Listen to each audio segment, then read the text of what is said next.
Hello students, welcome to the Slate class of Physics O-Levels. In this class, we will continue with the chapter of forces and we will discuss Newton's third law. Previously, we have discussed Newton's first law in which balanced forces are explained. So according to Newton's first law, either object remains at rest or it moves with constant velocity unless there is no external forces acting on an object, right? And Newton's third law basically describes how forces have an equal reaction force. So let's write down the statement of Newton's third law. आप लिखेंगे action force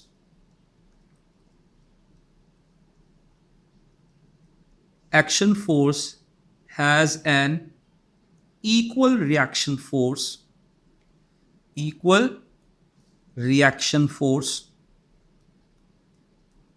but in opposite direction.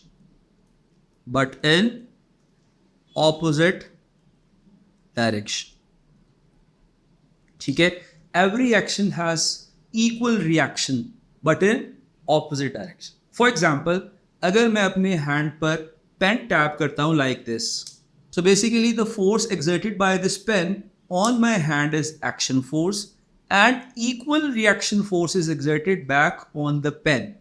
So this is Newton's third law. ठीक है, action force वो वाली force है जो pen hand पे exert कर रहा है और रिएक्शन फोर्स वो वाली फोर्स है जो hand back on pen exert कर रहा है.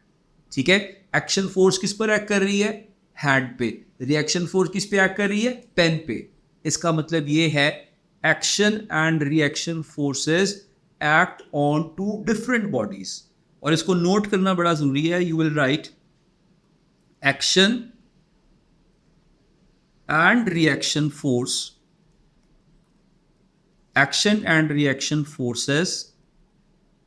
act on two different objects.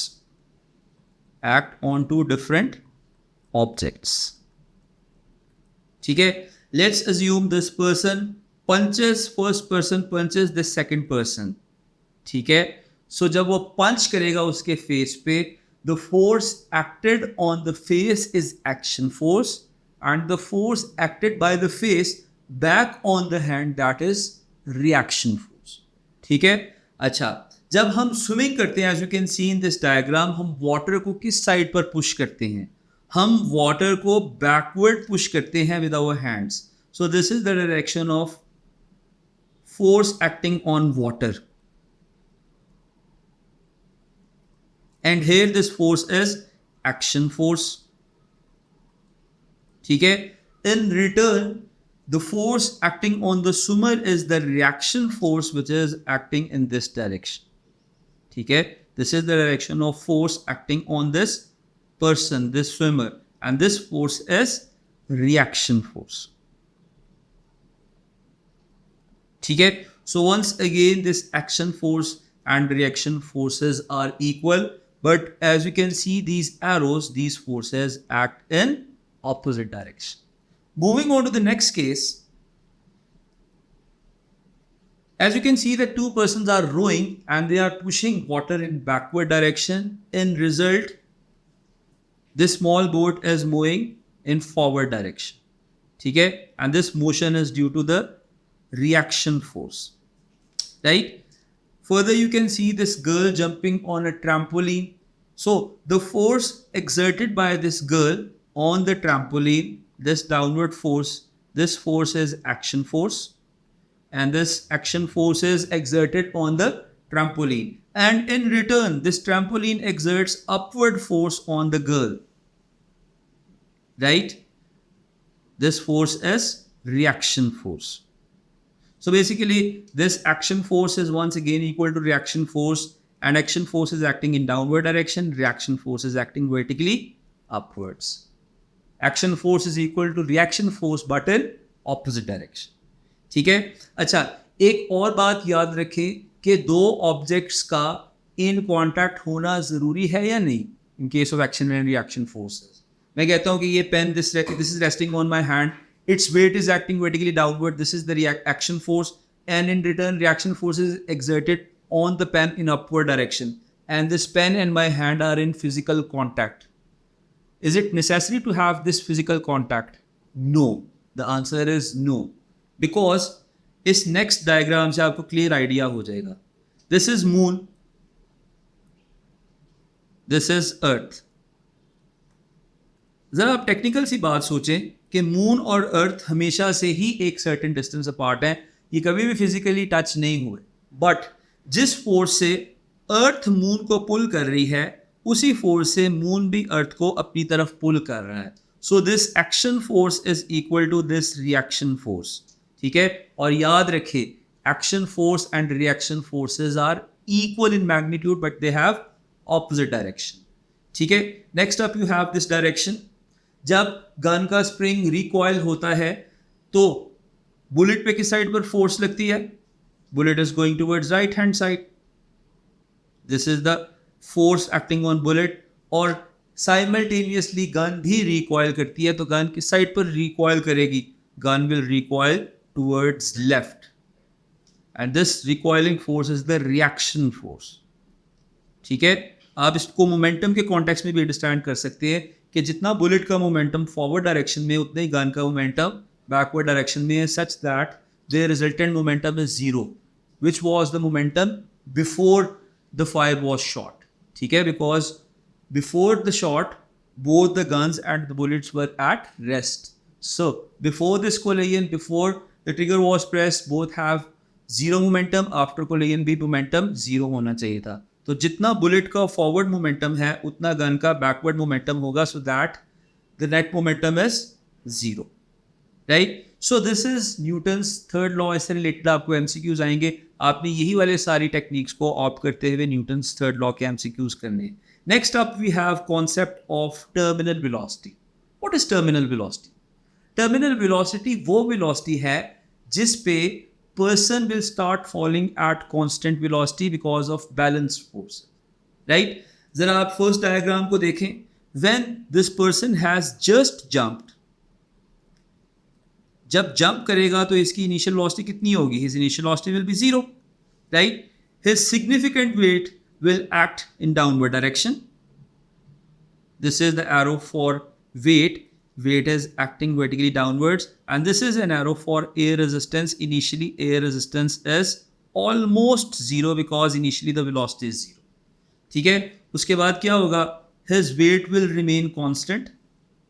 This is an arrow for weight once again.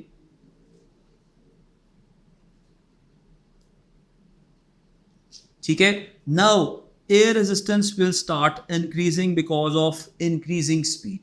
ठीक है, तो मैंने लॉन्गर एरो शो किया है. This longer arrow is representing greater air resistance. Right, but at certain velocity air resistance increase होता जाएगा until it becomes equal to downward weight.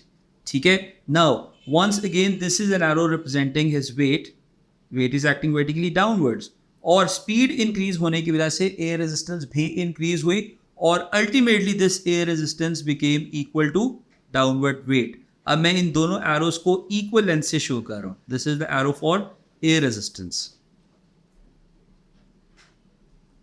Right, so at this point weight is equal to air resistance.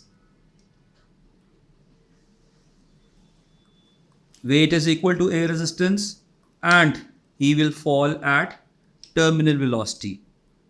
His velocity will be referred as Vt, where Vt means terminal velocity. ठीक है, तो बच्चों terminal velocity is a case of balance forces. ये वो वाली velocity होती है जिस पर forces balance हो जाती है, और ये velocity is constant velocity. So what is terminal velocity? आप लिखेंगे terminal velocity is a constant velocity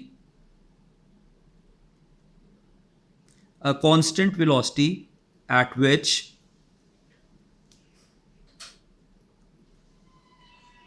forward forces are equal to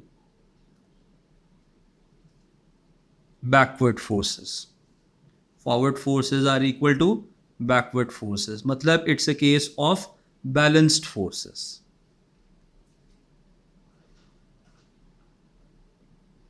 ठीक है, अच्छा, फर्स्ट डायग्राम में net force is downwards, second में भी नेट फोर्स डाउनवर्ड्स है.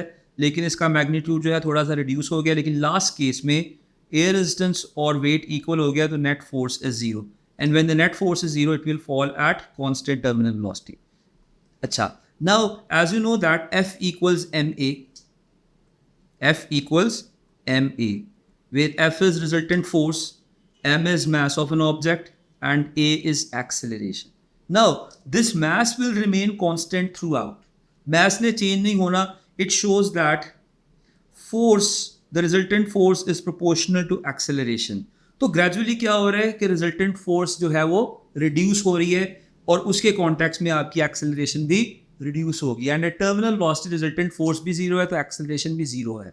ठीक है, इसका मतलब ये है कि हम इस पूरी situation का velocity time graph sketch कर सकते हैं. So let's sketch the velocity time graph. The quantity along y-axis is velocity in meters per second and the quantity along x-axis is time. ठीक है. अच्छा बच्चों, अगर ऑब्जेक्ट टर्मिनल वेलोसिटी रीच ना करता, इसकी वेलोसिटी जो है वो लीनियरली इंक्रीज होती रहती और इसकी कांस्टेंट एक्सेलरेशन होनी थी. ठीक है. So this is the case in which there is no air resistance. There is no air resistance. ठीक है, लेकिन हमारे सिनेरियो में एयर रेजिस्टेंस जो है वो इंक्रीज हो रही है, तो इसका मतलब ये है कि पर्सन की वेलोसिटी इंक्रीज होगी बट विद लेसर रेट. ठीक है, इस टाइम के बाद it will reach constant velocity and that constant velocity is referred as terminal velocity. This velocity is referred as terminal velocity. So इस पॉइंट के बाद it is falling at constant velocity which is referred as terminal velocity. ठीक है, this is terminal velocity. मैं इसको x axis के long भी label कर देता हूं, y axis के long. this velocity is terminal velocity vt. ठीक है, the symbol for terminal velocity I have used is vt. ठीक है, आगे आने वाले सारे जर्नी में he will fall at constant velocity. और कार के केस में भी तो इसी तरह होता है. आप कार को पहले स्पीड अप करते हो, कार एक्सेलरेट करती है, after certain time forward forces become equal to backward forces and car starts moving forward with terminal velocity. Right, so this is all about terminal velocity. अच्छा, अगर object freely air में fall कर रहा होता तो उसने एक्सेलरेशन ड्यू टू ग्रेविटी से fall करना था, तो इस ग्राफ का जो ग्रेडियंट है वो आना था 9.8 meters per second square which is the value of acceleration due to gravity. लेकिन जब ऑब्जेक्ट टर्मिनल वेलोसिटी रीच कर देगा, his velocity will become constant.